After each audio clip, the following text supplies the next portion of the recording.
Hi, my name is Mike Bennett. I'm the Director of Operations at the Poncelet Lighthouse in Poncelet, Florida, and I was asked to talk a little bit about the city of Vera Cruz, which was a ship that sunk off the coast of Cape Canaveral back in 1880. I think it's important to realize to begin with is that ocean travel back in the 1800s was much different than it is today. Mariners back then did not have the benefit of modern electronics, GPS, things of that nature to help them navigate from one place to another, and their propulsion systems were also far less reliable. Pretty much they were driven back then by either wind or coal-fired steam, and both of these things were very susceptible to bad weather conditions, especially hurricanes. The city of Vera Cruz was a ship that was built by a gentleman named John English back in the 1870s. And it was a very stout ship. One of the things about it, it was a brigantine-ribbed steam trader, which meant that it was driven both by sail and by coal-fired engines. And it was actually the last wooden-hulled ship that was built by John English, and one of the last wooden-hulled ships that were built at that particular point in time. Pretty much after that, most ships were being made out of plate steel. What makes the city of Vera Cruz such an interesting tale was the tragedy that befell it. When it set sail in 1880, it was fairly calm conditions. There was nothing amiss. The ships left Pier 3 in Manhattan and set sail and went around the Sandy Hook Point and out into the Atlantic Ocean. For the most part, it was being driven by wind, and then suddenly one morning found itself seeing the wind shift from a northeasterly direction to a southeasterly direction, following a period where it was becalmed or no wind was blowing. They also noticed that the barometric pressures were dropping. These are all indicators that a storm was approaching. Now, what makes the sinking of the city of Vera Cruz, other than the fact that it sank off the coast of Cape Canaveral, what makes that relevant to the Daytona Beach area were later reports of bodies washing ashore.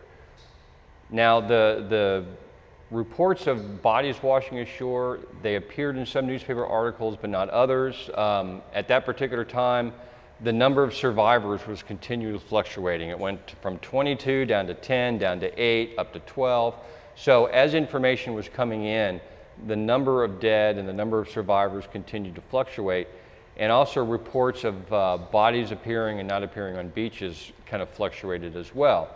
But according to the resources that I found, reports state that shortly after the sinking of the city of Vera Cruz, that bodies started to wash ashore in Ormond Beach. In all, about 60 bodies washed ashore, including a young woman that still held her baby clutched to her chest, who had died from the wreck itself. And reports state that the residents of Ormond Beach actually went out and collected these bodies up and dug a mass grave in the sand dunes along the beach, about 6 miles north of where Granada intersects with South Atlantic Avenue, and buried the bodies in this mass grave in the sand dunes. Erected a wooden marker to indicate where the bodies were located, and then as time went by, the marker rotted away, fell over. Subsequent storms came in, washed out a lot of the evidence of where this grave site was located, and then just over time, people forgot where it was. But where this kind of comes in with, I believe, with the News Journal is that it was a question asking about this particular mass grave that may or may not exist in Ormond Beach. And if it does exist, then it is where these 60 bodies were interred by residents of Ormond Beach back in 1880.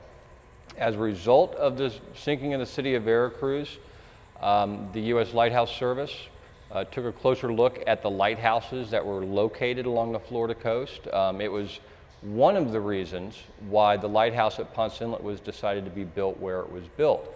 Because if you were to stand on the deck or the gallery deck of the Ponce Inlet Lighthouse today, and if you were to look to the southeast, you would be able to see where the city of Vera Cruz actually sank, which means that those on board the city of Vera Cruz would have been able to see the light at the top of our lighthouse before they sank, and possibly could have made it into shore to safety. But the lighthouse wouldn't be built for another 7 years after the sinking of the city of Vera Cruz. The shipwreck itself has been discovered. It currently lies about 7.5 miles to the north-northeast of the easternmost tip of Cape Canaveral, and has been dove on several occasions by many recreational divers. The wreck site itself is a popular fishing spot for coastal fishermen, and you can actually go online and see images of the shipwreck itself.